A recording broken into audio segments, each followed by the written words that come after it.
بھی جان ششدر سی اسے دیکھتی رہ گئی۔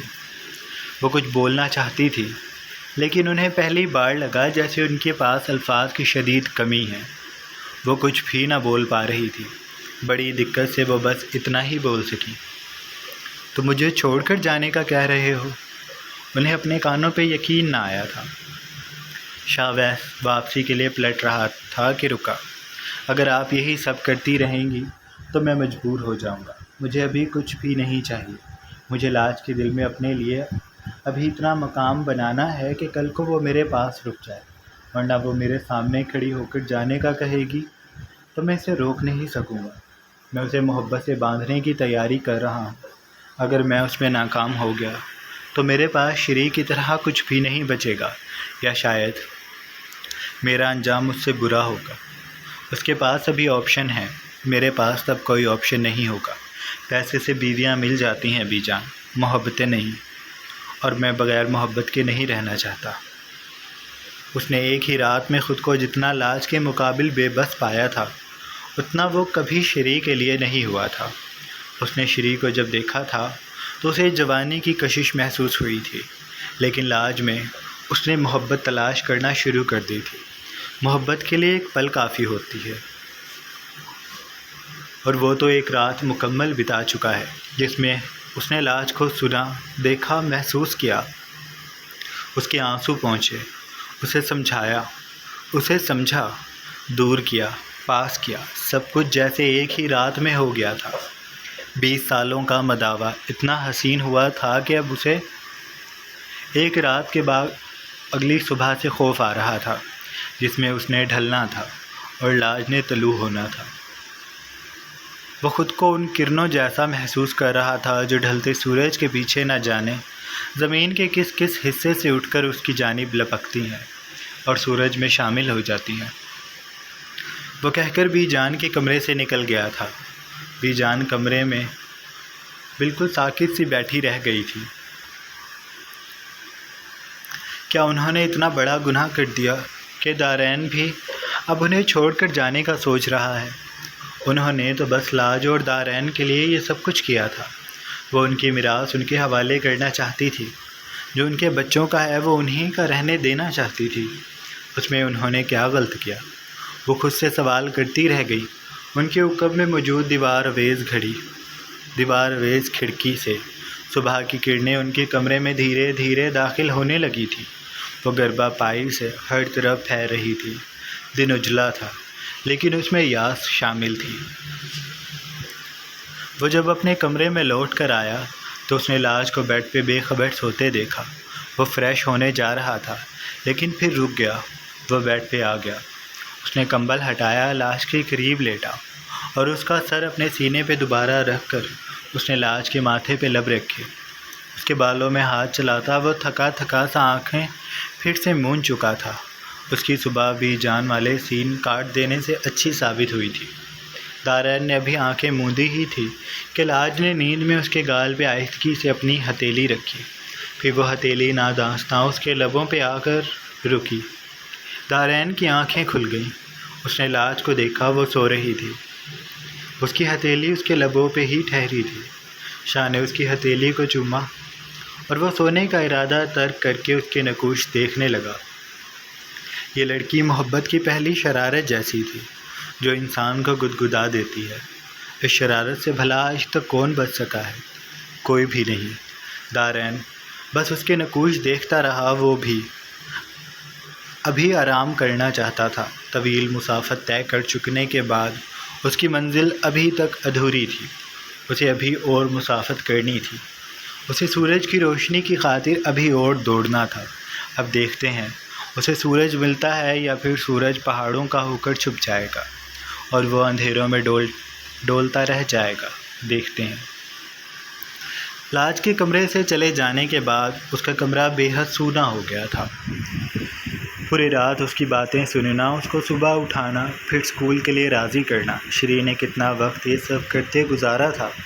اب جب وہ صبح اٹھی اور اس نے لاج کے بیڈ کو خالی دیکھا تو کتنی ہی دیر وہ بس بیٹھ کر اس بیڈ کو دیکھتی رہی، اس کی باتیں سوچتی رہی۔ بے شک وہ ایک کمرے کے فاصلے پہ تھی لیکن ہو تو پرائی گئی تھی نا۔ اب شری کو اس کا اتنا وقت نہیں کرے گا جتنا وہ پہلے ساتھ گزارتے تھے۔ شری کچھ دیر بیٹھی رہی، پھر وہ اٹھ کر فریش ہونے چلی گئی۔ رات تھک کر سو جانے کے بعد آج اس کی آنکھ دیر سے کھلی تھی۔ اس نے وقت دیکھا تو 9 بج رہے تھے۔ وہ فریش ہوئی تب تک 9:30 کا وقت ہو گیا تھا۔ وہ عجلت میں کمرے سے نکلی تھی کہ تبھی اس نے سائم کو تیار ہوتے دیکھا۔ وہ اس کے کمرے میں چلی گئی۔ کہیں جا رہے ہو؟ شری کی آواز پہ وہ چونکا۔ اس نے بال بنا کر کنگھا سنگار میز پہ رکھا اور سر کو خم دیا۔ جی دوست کے پاس جا رہا تھا۔ اسکول تو جا نہیں سکا اس لیے وہاں جا رہا ہوں۔ کیوں، خیریت سے؟ وہ اندر آ گئی تھی۔ آپ کو شاید یاد نہیں ہے، میرے پیپرز ہونے والے ہیں۔ شری اس کے بیڈ کو سیٹ کر رہی تھی کہ تبھی اس نے پلٹ کر اسے دیکھا۔ میں تو بھول ہی گئی تھی۔ سائم مدھم سا مسکرایا۔ کوئی بات نہیں، بس اب پیپرز ہو جائیں پھر انٹری ٹیسٹ اور میں یہاں سے چلا جاؤں۔ وہ اب دن انگلیوں پہ گنتا تھا۔ شری کے دل میں ٹیس اٹھی۔ پھر اس نے سائم کا گال تھپکا۔ اللہ تمہیں خوش رکھے۔ وہ اداسی سے مسکرایا۔ آمین۔ پھر وہ اپنا بیگ لینے الماری کی جانب چلا گیا تھا۔ اس نے اپنا بیگ اٹھایا۔ میں ناشتہ نہیں کروں گا، وہیں دوست کے پاس کچھ کھا لوں گا، شام تک آ جاؤں گا، امی کو بتا دیجیے گا۔ وہ ساری تفصیل دے کر باہر چلا گیا۔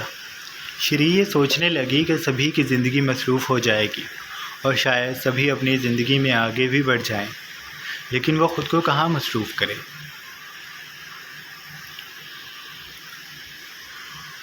آج حویلی میں ناشتے کی ٹیبل 10 بجے سجی تھی۔ بی جان بجھی سی بیٹھی تھی، ان کا چہرہ جھکا ہوا تھا۔ پھپھو اور برکت صاحب ایک جانب بیٹھے ناشتہ کر رہے تھے۔ سربراہی کرسی خالی تھی اور لاج کی کرسی بھی۔ شری نے ان کا انتظار کیا تھا لیکن پھر وہ ناشتہ کرنے لگی۔ بی جان کی خاموشی کو سبھی نے محسوس کیا تھا۔ پھپھو نے اس بات کو خاص طور پہ محسوس کیا تھا۔ ان کا دل کیا کہ وہ بی جان سے بات کرے، لیکن پھر چپ ہو گئے۔ تبھی ان کی نظر شرفاں پہ پڑی، ان کی ماں کی ہمراز شرفاں۔ ناشتہ کر لینے کے بعد جب سب لوگ اٹھ کر چلے گئے تو پھپھو نے شرفاں کو دھر لیا۔ وہ کچن میں برتن دھو رہی تھی کہ پھپھو ان کے پاس جا کر کھڑی ہو گئی۔ بی جان کو کیا ہوا ہے؟ ان کی طبیعت ٹھیک نہیں لگ رہی۔ ان کا انداز سرسری سا تھا۔ شرفا کے ہاتھ ایک پل کو رکے، پھر وہ دوبارہ برتن دھونے لگی۔ پتہ نہیں جی، مجھے اس بارے میں علم نہیں، پوچھ لیتی ہوں ابھی جا کر۔ وہ جانے لگی کہ پھپھو نے اسے پکڑا اور بھم اچکائے۔ بی شرفاں، تمہیں وہ بھی پتہ ہوتا ہے جو مجھے نہیں پتہ۔ تم بی جان کا وہ طوطا ہو جس کے کان میں بی جان 50 طرح کے راز کہتی ہیں۔ اب مجھے تم بتاؤ کہ آج کیا ہوا ہے۔ شرفاں کا حلق سوکھنے لگا تھا۔ پھپھو بڑے بے رحم تاثر سے اسے دیکھ رہی تھی۔ شرفاں کو ناچارہ بتانا پڑا کہ آج دراصل ہوا کیا تھا۔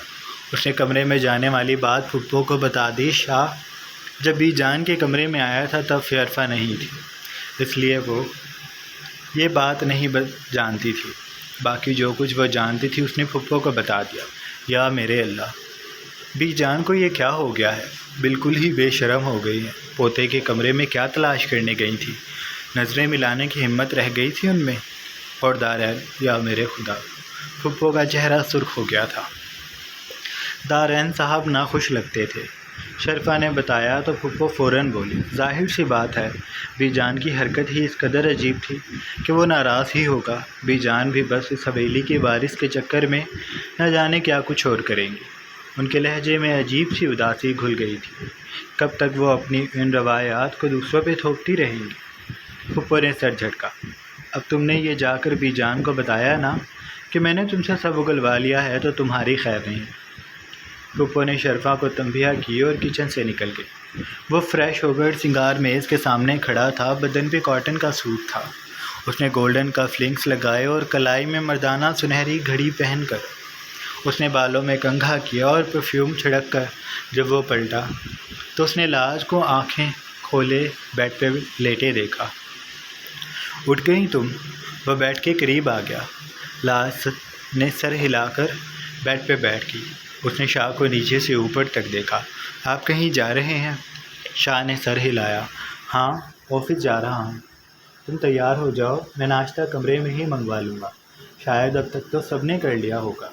اس نے دیوار اویز گھڑی کو دیکھ کر کہا تھا۔ لاج کی آنکھیں حیرانی سے پھیل گئی۔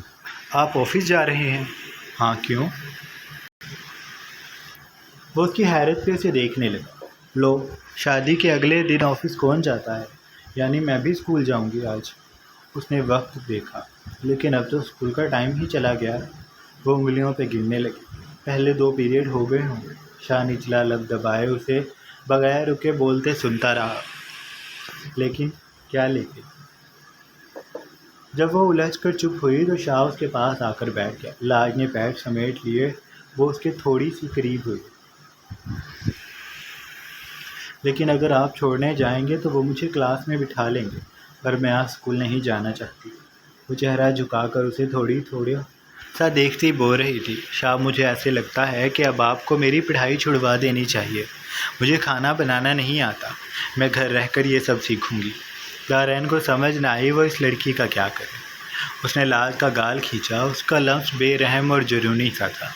لاج نے اسے خفگی سے دیکھا اور گال سہلانے لگی۔ پتہ نہیں تم کون سی باتیں کرتی ہو، خود سے ہی سب فیصلے کر لیتی ہو، سوال بھی خود سے، جواب بھی خود سے۔ اس نے لاج کا ہاتھ پکڑا۔ میری بات سنو۔ وہ اس کی آنکھوں میں آنکھیں ڈال کر کہنے لگا، تمہیں یہ جان کر بالکل خوشی نہیں ہوگی کہ میں تمہاری پڑھائی نہیں چھڑوا رہا۔ میں تمہیں اسکول بھی بھیجوں گا، کالج بھی، پھر یونی بھی، اور تم جاب کرنا چاہو گی تو جاب بھی کرنا، بلکہ ہمارا تو اپنا بزنس ہے، تم اسے جوائن کر لینا۔ لاج کا دل بری طرح سے ٹوٹ گیا۔ اس نے ایک دم سے اپنا ہاتھ شاہ کے بڑے سے ہاتھ سے چھڑوایا۔ شادی کا بس ایک یہی فائدہ لگا تھا مجھے کہ آپ مجھے اسکول نہیں بھیجیں گے۔ اس نے افسوس سے سر جھٹکا۔ لیکن آپ مجھے کبھی خوش نہیں رہنے دیں گے۔ اسے بڑا دکھ ہو رہا تھا۔ شاہ کا دل پھر گدگدانے لگا۔ کیسی پیاری باتیں کرتی تھی یہ لڑکی، بے شک بہت بولتی تھی، لیکن اس کی بے سر و پا باتوں میں کیسی راحت اور سکون تھا، یہ شاہ نے اب محسوس کیا تھا۔ تم نے پڑھائی سے بچنے کے لیے شادی کی ہے؟ لاج نے فوراً سر ہلایا۔ ہاں جی شاہ۔ اس نے دارین کے ہاتھ پکڑے۔ مجھے اسکول نہ بھیجیں، میں گھر میں رہ کر آپ کی خدمت کروں گی۔ دارین سے اور برداشت نہ ہوا۔ اس کی ہنسی چھوٹ گئی۔ لاج کو بہت برا لگا۔ اسے لگا جیسے شاہ اس کا مذاق اڑا رہا ہے۔ ہنستے رہیں، ایک تو میں اتنی اچھی بیوی بننے کی کوشش کر رہی ہوں، اوپر سے آپ میرا مذاق اڑا رہے ہیں۔ اب میں بھی ناراض ہو کر کمرے سے چلی جاؤں؟ اسے شاہ کی کئی باتیں یاد تھیں۔ وہ پوچھ رہی تھی کہ وہ جائے۔ شاہ نے سر نہ میں ہلایا۔ بالکل بھی نہیں، یہیں بیٹھی رہو۔ اس نے مصنوعی غصے سے اسے آنکھیں دکھائیں، پھر نرمی سے مسکرا کر بولا، میری اچھی بیوی، تم ابھی ایسی کوششیں نہ کرو۔ مجھے کوئی دلچسپی نہیں ہے تم سے خدمت کروانے میں۔ بس میں تمہیں اسکول بھیجوں گا اور یہ میرا وہ فیصلہ ہے جسے میں نہیں بدلوں گا۔ اور مجھے یاد ہے تمہارے پیپر سائنس کے پیپر سے پہلے ہوں گے، تو تیاری شروع کر دو۔ تم آج کی چھٹی کر رہی ہو کافی ہے، کل سے تم ریگولر اسکول جاؤ گی اور میں اکیڈمی کا بھی بندوبست کرتا ہوں۔ لاج کو اپنا دل بند ہوتا محسوس ہوا۔ میں نہیں جاؤں گی، میں تمہیں خود چھوڑ کر آؤں گا۔ اب کیونکہ تم میری بیوی ہو تو تمہاری ساری ذمہ داری بھی میری ہے۔ مجھے نہیں بننا آپ کی بیوی، وہ روندھی ہوئی آواز سے بولی، پر اب تو تم بن گئی ہو۔ میں تو اب تمہیں اس کمرے سے جانے ہی نہیں دوں گا۔ اس نے شانے اچکا کر اسے اور چھیڑا۔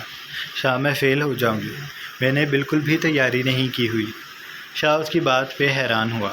کیوں، شادی تو تمہاری اچانک سے ہوئی ہے، پھر تم نے تیاری کیوں نہیں کی تھی؟ لاج نے فوراً کہا، مجھے ایسے لگ رہا تھا کہ میری شادی ہو جائے گی، اس لیے میں نے پڑھنا چھوڑ دیا تھا۔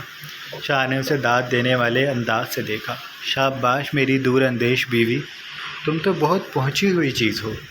دراصل میرے پانڈے، اس نے لاج کا پھر سے گال کھینچا۔ لاج بھدک کر پیچھے ہوئی۔ میں نے بھی ابھی تمہیں دیکھا ہے تو مجھے خیال آیا ہے کہ تم بہت زیادہ پڑھو گی، اس لیے تیاری کر لو، کل سے اسکول جانا ہے تم نے۔ ہاں میں تو چلی جاؤں گی، پھر جب فیل ہو گئی نا سب آپ کا مذاق اڑائیں گے کہ شاہ کی بیوی فیل ہو گئی۔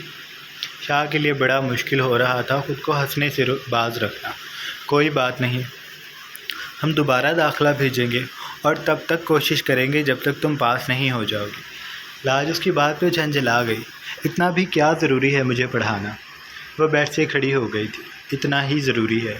شاہ پلٹنے لگا کہ وہ پیچھے سے بولی، میں گھر سے ہی چلی جاؤں گی، پھر میں آپ کو ملوں گی بھی نہیں۔ شاہ نے پلٹ کر اسے گھورا۔ کیا کہا تم نے؟ اس نے قدم لاج کی جانب بڑھائے۔ لاج پیچھے ہوئی اور دیوار سے لگ گئی۔ شاہ نے دونوں ہاتھ اس کے طرف رکھے اور اس کے کان کے پاس جھک کر اس نے بے تاب ہوتے اپنے لب اس کی گردن پہ مس کیے اور بولا، تم مجھے دھمکی دے رہی ہو؟ دارین شاہ کو دھمکی؟ تم جانتی ہو اس کا انجام کیا ہو سکتا ہے؟ وہ اپنے لبوں کا لمس اور شیو کی چبھن ساتھ دے رہا تھا۔ لاج کا دل بری طرح دھڑک رہا تھا۔ شاہ اس کے اس قدر قریب تھا کہ وہ فراخ سینہ لاج کی دھڑکنوں سے مس ہو رہا تھا۔ اس کی مردانہ خوشبو لاج کے پورے وجود پہ چھا رہی تھی اور دارین شاہ کی سلگتے جسم کی آنچ اسے ہلکا ہلکا جلا رہی تھی۔ شاہ، اس کا لہجہ پھر سے لڑکھڑا گیا۔ وہ گھمبیر لہجے سے گویا ہوا اس پہ تو سحر پھونکا جا چکا تھا، لاج کی خوشبو سے اپنے حصار میں لے چکی تھی۔ اب نہیں کہوں گی یہ، لاج نے کہا تو وہ اس کی گردن پہ پھر سے لبمس کر کے دور ہوا۔ میرا اچھا بچہ۔ اس نے لاج کا گال اب کی بار نرمی سے کھینچا تھا۔ وہ دروازے کی جانب بڑھ رہا تھا۔ میں ناشتے کا کہتا ہوں، تم فریش ہو جاؤ، وہ کہہ کر باہر بڑھ گیا اور لاج کب تک دیوار سے لگی بس اسے اپنے قریب محسوس کرتی رہ گئی۔ شاہ کا لمس اسے عجیب سی بے چینی سے متعارف کروا رہا تھا۔ آفس جوائن کر لینے سے ایمانے کی زندگی کافی حد تک بہتر ہو گئی تھی۔ سیلری ملتے ہی اس نے شہلا کا قرض بھی اتارا اور ویر کو ٹریٹ بھی دی۔ وہ اسے آئس کریم کھلانے لے گئی تھی۔ تم مجھے ایک آئس کریم پہ ٹرخا رہی ہو؟ میں نے تو کسی اچھے سے ریسٹورانٹ میں کھانے کا سوچا تھا۔ وہ بھی کھلا دوں گی، بس میں کسی بینک میں ڈاکہ ڈالوں، پھر تمہاری ساری خواہشیں پوری کروں گی۔ ویر کھلکھلا کر ہنس دیا۔ نہیں، ایسا نہ کرنا، تمہیں پولیس پکڑ کر لے گئی تو پھر میں کیا کروں گا؟ تم مجھے جیل میں کھانا دینے آیا کرنا۔ ویر کے کبھی کبھی پیٹ میں درد ہونے لگتا تھا ایمانے کی باتیں سن کر۔ ان کے درمیان وقت اتنی جلدی سے گزر رہا تھا کہ وہ حیران ہو جاتا تھا۔ دن ہوتا اور رات، وہ بس ایمانے کو سوچتا رہ جاتا تھا۔ وقت بہت تیزی سے گزر رہا تھا۔ اب وہ یہ سوچنے لگا تھا کہ ایمانے کو اپنے بارے میں بتا دے۔ اتنا وقت یہ راز راز ہی رہا، اب آگے اور شاید نہ رہ سکے، اس لیے بتا دینا ہی بہتر ہوگا۔ لیکن نہ جانے، وہ جب بھی اس نیت سے اسے کال کرتا اس کا دل ڈر جاتا تھا کہ اگر ایمانے خوف زدہ ہو گئی، اس کے اسٹیٹس سے ڈر گئی تو، کیونکہ ایک بار اس نے ایسے ہی باتوں میں پوچھ لیا تھا۔ اچھا، ویسے ہی ایک بات کر رہا ہوں، اگر تمہیں کوئی بہت امیر لڑکا پسند کرنے لگ جائے جس کی زندگی تم سے بالکل مختلف ہو تو تمہارا رد عمل کیا ہوگا؟ ایمانے اسے کچھ دیر دیکھتی رہی، پھر اس نے شانے اچکائے۔ پہلی بات تو یہ کہ مجھے اپنی شکل پہ ابھی اتنا کانفیڈنس نہیں ہوا کہ میں اس بات پہ سوچوں کہ کوئی امیر لڑکا مجھے پسند کرے گا، اور اگر اس کی آنکھیں یا دماغ خراب ہوا اور اس نے مجھے پسند کر بھی لیا تو میں اسے انکار کر دوں۔ ویر کا دل ڈوبا۔ کیوں؟ کیونکہ ویر، ہم لو مڈل کلاس لوگ ہیں، ہمارے لیے زندگی بہت مختلف ہے۔ ہم ان کی نہ دوستی مول لے سکتے ہیں نہ دشمنی۔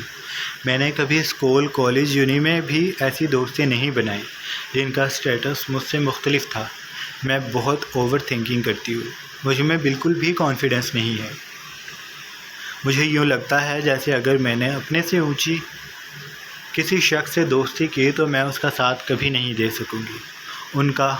ان کی ایک رات کا کھانا میری ایک ہفتے یا مہینے کی تنخواہ جتنا ہوگا۔ میں تو اچھا گفٹ بھی خرید کر نہیں دے سکوں گی۔ اس لیے مجھے میرے خول میں رہنا اچھا لگتا ہے۔ میں ایسا کوئی خواب نہیں دیکھتی جن کا ہونا ہی ممکن نہیں، اور اگر کسی نے مجھے آ کر میرے خول سے نکلنے پہ مجبور کیا تو میں اسے اپنی زندگی سے نکال دوں گی۔ مجھے تبدیلیوں سے ڈر لگتا ہے۔ اس کی اس تفصیل پہ ویر بالکل خاموش ہو گیا۔ وہ بہت دیر بعد بولا، تم اتنا کیوں ڈرتی ہو ایمانے؟ ایمانے کو اس نے پہلی بار تکلیف سے مسکراتے دیکھا تھا۔ غربت آپ کو کچھ سکھائے یا نہ سکھائے، ڈرنا ضرور سکھا دیتی ہے۔ مجھے آفس میں کوئی بھی مسئلہ نہیں ہے، اتنا ٹائم ہو گیا ہے، جاتے ہوئے، لیکن ابھی بھی کبھی بیٹھی ہوتی ہوں تو مجھے ایسے ہی خیال آنے لگتے ہیں کہ وہ لوگ مجھے نوکری سے نکال دیں گے۔ ایک بار مجھ سے ٹیبل پہ غلطی سے پانی گر گیا۔ میرے ساتھ بیٹھی لڑکی نے مجھے دیکھا اور وہ کام میں لگ گئی۔ میں پتہ نہیں کتنی ہی دیر یہ سوچتی رہی کہ یہ میرے بارے میں کیا سوچ رہی ہوگی۔ میں نے لیپ ٹاپ کو کئی بار دیکھا کہ کہیں پانی اس میں تو نہیں چلا گیا اور وہ خراب ہو جائے اور مجھے نوکری سے نکال دیں۔ وہ کہہ کر خود ہی ہنسنے لگی۔ میں بہت بڑی منحوس ہوں، مجھے خود سے کبھی اچھے کی امید نہیں ہوتی۔ میں اپنا خود اتنا برا سوچتی ہوں کہ شاید کسی اور کو سوچنے کی ضرورت ہی نہیں۔ ویر کو اس کی آخری بات بہت بری لگی تھی۔ تم بہت فالتو بھی بولتی ہو، اب تم نے یہ الٹی سیدھی باتیں کی یا سوچی تو مجھ سے مار کھا لو گی۔ تم ایک بات اپنے اس چھوٹے سے دماغ میں بٹھا لو، تمہیں اس نوکری سے کوئی نہیں نکال سکتا۔ کیوں؟ وہ میرے باپ کا آفس ہے، ایمانے نے شرارت سے پوچھا۔ ویر مسٹری سے مسکرایا۔ تمہارے باپ کا نہ ہو لیکن میرے باپ کا تو ہے، اور میں ایسا ہونے ہی نہیں دوں گا۔ تم پورے آفس کو آگ لگا دو، میں تمہیں پھر بھی نوکری سے نہیں نکالوں گا۔ اس نے دل میں سوچا اور فی الحال ایمانے کو اپنی سچائی بتانے سے گریز کر لیا۔ وہ اسے آئس کریم کھلانے آفس سے چھٹی کے وقت لے آئی تھی۔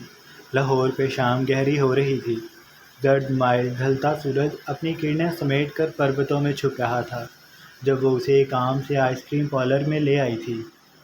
انہوں نے وہاں بیٹھ کر کچھ دیر باتیں کیں، پھر آئس کریم کھا کر جب وہ باہر آئے تو رات لاہور پہ چھا چکی تھی۔ آسمان پہ سرد تارے بکھرے تھے اور چاند کڈھب بادلوں کے ٹکڑوں سے جھانک رہا تھا۔ بادل کبھی اس پہ چھا جاتے تو کبھی آگے بڑھ جاتے۔ ویر نے اسے بائک پہ بٹھایا اور لے کر سڑک پہ آ گیا۔ ایمانے نے تبھی محسوس کیا جیسے کوئی ان کا پیچھا کر رہا ہے۔ اس نے گردن موڑ کر دیکھا تو 3 منچلے درمیانی عمر کے لڑکے، لمبے بالوں والے، اسے دیکھ کر ہنس رہے تھے۔ وہ کبھی بائک قریب کرتے تو کبھی پیچھے کر لیتے۔ ایمانے کا دل گھبرانے لگا تھا۔ نادانستہ اس نے ویر کے کاندھے پہ ہاتھ رکھا اور اس کی شرٹ کو تھام لیا۔ ویر اس کی اس غیر معمولی حرکت پہ چونکا تھا۔ کیا ہوا ایمانے؟ اس نے سپیڈ ہلکی کر لی تھی۔ سپیڈ ہلکی مت کرو، اس کی آواز منتشر تھی۔ کیوں، سب ٹھیک تو ہے نا؟ ویر 3 لڑکے ہمارا پیچھا کر رہے ہیں، عجیب سے ہیں، تم بائک روکنا مت، وہ کچھ دور آئیں گے، یہاں سنسان علاقہ ہے نا، اس لیے ابھی آگے جا کر خود ہی پیچھے ہٹ جائیں گے۔ ایمانے اسے سمجھا ہی رہی تھی کہ ویر نے بائک ایک دم سے روک لی۔ ایمانے کو جھٹکا لگا تھا۔ وہ ابھی سنبھل کر اسے کچھ کہتی کہ ویر بائک سے اتر کر ہیلمٹ ایمانے کو پکڑاتا سڑک پہ رک گیا۔ وہ بائک والے 3 لڑکے بھی دلچسپی سے اسے دیکھتے رک گئے۔ تمہیں ہمارا پیچھا نہیں کرنا چاہیے تھا۔ ویر کی آنکھوں میں تپش تھی۔ ان تینوں نے ایک دوسرے کو دیکھا، پھر ہنس دیے۔ ایمانے آگے آئی۔ ویر چلو یہاں سے۔ وہ اس کا بازو کھینچ رہی تھی۔ جب ویر نے اسے دیکھا تو ایمانے کے ہاتھ بے جان ہو گئے۔ اس کی آنکھیں بدلی ہوئی تھیں، ان میں اتنی سنجیدگی تھی کہ ایمانے کی ریڑھ کی ہڈی میں سنسنی دوڑ گئی۔ تم بائک کے پاس جاؤ، میں ان سے ملنا چاہتا ہوں۔ کوئی ایمانے کو تنگ کرے اور ویر چپ کر جائے، یہ محبت تو نہ ہوئی پھر۔ ویر، وہ کچھ کہنے لگی کہ ویر نے نرمی سے اس کا گال تھپکا۔ بات مانتے ہیں، جاؤ بائک کے پاس۔ اس کا لہجہ بے شک نرم تھا، لیکن آنکھیں ویسی ہی تھیں۔ ایمانے واپس پلٹ گئی۔ ویر نے ان 3 لڑکوں کو دیکھا اور اس کی گردن ایک طرف جھک گئی تھی۔ لبوں پہ سرد مسکان آ گئی۔ وہ تینوں نہ جانے کیا کیا بول کر ہنس رہے تھے۔ ان کے اشارے ایمانے کی طرف تھے۔ ویر نے ابھی قدم ہی آگے بڑھایا تھا کہ اس کے کان میں لگی ایئر بڈ میں آواز گونجی، باس، انہیں ہم دیکھ لیں گے، آپ جائیں یہاں سے، یہ جگہ سیف نہیں ہے، آبادی والا علاقہ قریب ہی ہے، یہاں ہنگامہ ہوا تو وہ کوریج میں آ سکتا ہے، آپ سوشل میڈیا کو تو ہم سے بہتر جانتے ہیں، ایک ویڈیو وائرل ہوئی تو صاحب ہم سب کو زندہ نہیں چھوڑیں گے، پلیز آپ جائیں۔ ویر کے قدم تھم گئے۔ اس نے گہرا سانس لیا۔ تم لوگ انہیں ذرا دور لے کر جاؤ، میں وہیں آ رہا ہوں، وہ کہہ کر پلٹ گیا۔ وہ لڑکے جاندار کہکا لگاتے کہہ رہے تھے، ہیرو کیا ہوا؟ ہمیں تو لگا تھا تو لڑنے اترا ہے۔ لگتا ہے لڑکی کی بات جلدی سمجھ آ گئی۔ ویر کا خون کھول رہا تھا۔ اس نے بڑی مشکل سے خود پہ ضبط کیا اور ایمانے کے پاس آیا۔ چلو چلے۔ ایمانے اس کا منہ دیکھتی رہ گئی، پھر اس نے کہا، شکر ہے تمہیں عقل جلدی آ گئی۔ تمہارے دانت وانت توڑ دیتے تو میں تمہیں ہسپتال کیسے لے کر جاتی؟ بیٹھو جلدی سے اور بائک چلاؤ، بھونکنے دو انہیں، کتے ہیں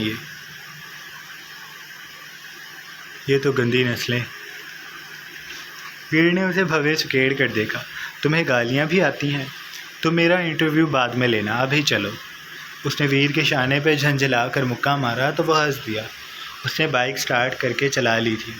وہ تینوں لڑکے بھی جلدی سے بائک پہ بیٹھے ہوئے، ان کا ابھی ارادہ تھا کہ وہ ان کا تعاقب کریں گے، لیکن بائک سٹارٹ ہونے سے پہلے ہی ان کے سامنے ایک گاڑی رکی تھی۔ دیکھتے ہی دیکھتے اس میں سے 2 گارڈز نکلے جن کے ہاتھ میں گنز تھیں۔ لڑکوں کی ہوائیاں اڑ گئیں۔ گاڑی میں بیٹھو۔ لڑکے روحان سے ہو گئے۔ وہ گارڈز کے پیر پکڑنا چاہتے تھے، وہ ان سے اپنا قصور پوچھ رہے تھے، پر ویر کے حکم کے مطابق وہ ان تینوں کو گاڑی میں ڈال کر اپنے ساتھ لے گئے۔ ویر نے ایمانے کو اس کے گھر سے کچھ دور اتار دیا تھا۔ تم دھیان سے گھر جانا، مجھے پہنچ کر میسج کر دینا۔ ایمانے نے اسے ہدایت دی۔ ویر مسکرایا۔